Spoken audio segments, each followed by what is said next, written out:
Thanks for joining me today.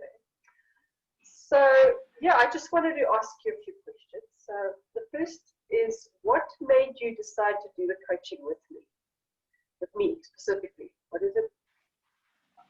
Well, with you specifically, I've known you for some time because of family constellation work and everything.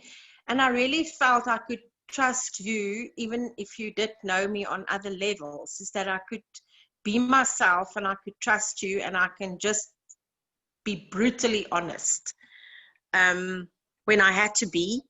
And I felt comfortable with that. Okay. Which you want, if you want to go in coaching, you have to be that. That's for sure. So what was happening in your life at the time that you started the coaching? Going back, I think my explanation to you is that I felt I was at the Dead Sea. I was numb. I felt I had maybe a bit of burnout. I was extremely bored with my work. Although I was quite happy in my relationship and my children, I just felt numb. I didn't know what I liked. I didn't know what I didn't like. I didn't know what to do. So I felt a bit, the only way I can explain is that I felt I was at the Dead Sea. Numb. And how was that to be like that? How was it to be experiencing that feeling every day, waking up not knowing what you want to do? In a way, I was okay not to be okay, but you can't stay there forever. And I'm not really a person that goes out to ask for support or help. Been there, done that, got a million t-shirts. And I think it was something you said when we were doing the family constellation training.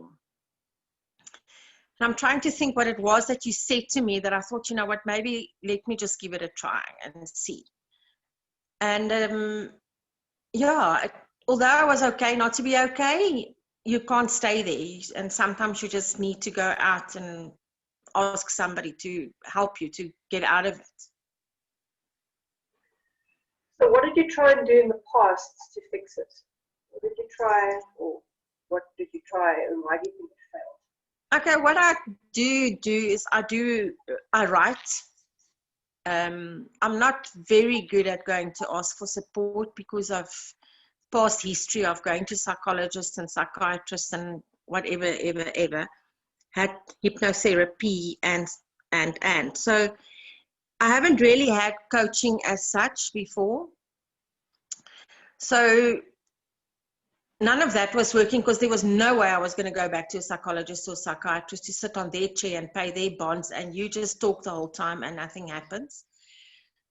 I read a lot, but sometimes all of that, you just need somebody that's a good soundboard, which you were, and be able to say what, I don't know what is wrong with me. I don't know if I'm okay.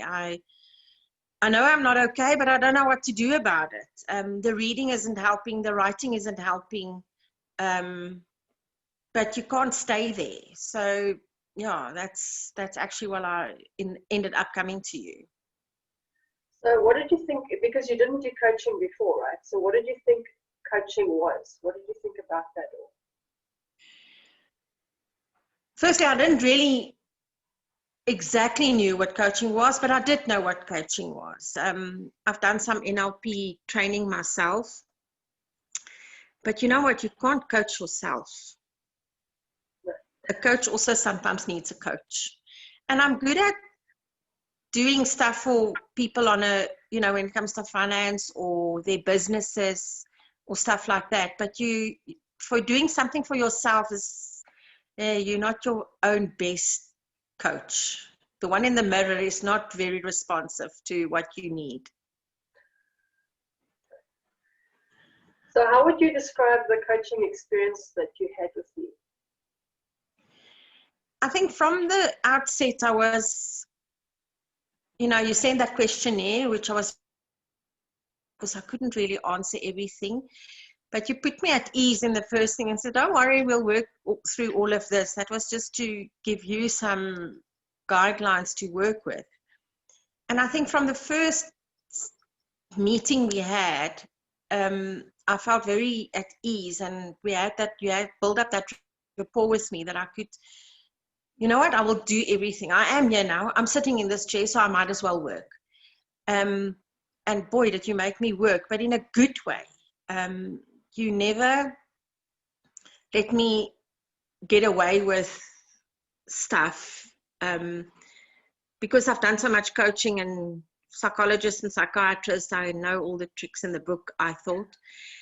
And it's that habit that comes out that you want to share, but you don't want to share. But in a very kind way, you kept on. It's not pushing. You were more, what's the word I'm looking for? Encouraging me to go deeper. And also what you did do is that you could see when I was baffling with bullshit. And you helped me to really progress better and go deeper, but in a gentle way. I always felt safe in your space. I never felt that I was pushed to where I didn't want to go, but I always felt you encouraged me to go a bit further.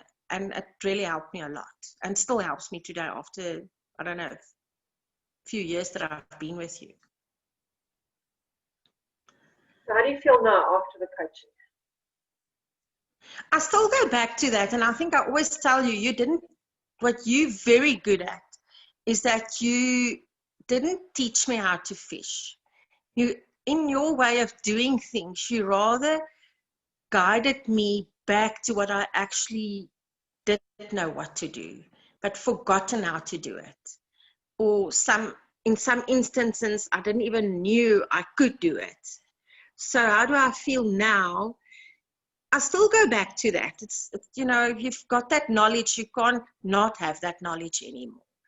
And it's nice to know when I do have a dip, or when I feel unbalanced, or I feel I'm back at the Dead Sea for a moment, you're really a phone call away, and I can just say, okay, I need to work with this, or what the hell is going on with me now? And you were just, with the way you do things and the way you question and the way you encourage us, you just helped me to get back grounded. What would you say to people that are putting off fixing their problems and their frustrations in life? You might as well start with it, but at some point you're going to do it, and then you think, shit, I should have done it already. Sorry. So, you know what? I always say there's always a right time to do things, but in many ways, I wished I'd gone to you in the first place earlier that year, because I think I would have been a lot further. But the right thing at the right time. But people that are putting it off, they are avoiding. And you know what? It just becomes bigger and bigger and bigger, that snowball. So you better go and just sort it out. I mean, we all have, on this physical plane, we all have things to deal with. So deal with it. And then okay. And then a few years later, you might not be okay again, and then deal with it again. Don't become a 60 and then start working on things. What was the most important thing for you to achieve success in the coaching with me? On the outset, if you had said to me before, what do I want to get out of it? And I actually can't really remember. I just wanted to be grounded again and know where I was going. And I actually get a bit emotional if I think about it. You gave me so much more. So much more. I could not explain the outcome that you gave me in the end. I feel so empowered still today that you didn't teach me how to fish. You actually taught me that I knew how to fish. And that is huge. I could have never said that in the beginning if you had to ask me, what did I want to get out of this? I couldn't explain that, but what I did get is what I got. And I still pull on that. You know, if I think I can't do this or I can't do that, then I think, no, wait a minute. You actually helped me to know that I've got it in me to do it. So I still have the benefits of that. And when I wobble, I call you. Because we do wobble from time to time. We do. And then it's nice to know there is somebody I can just give a phone call and we have a 20-minute discussion, or I come and see you for a session and then off I go again, because the foundation and the grounding is there. You can just build on that. I didn't expect the emotions. Thank you, Nell. Thank you very much for sharing. You're welcome.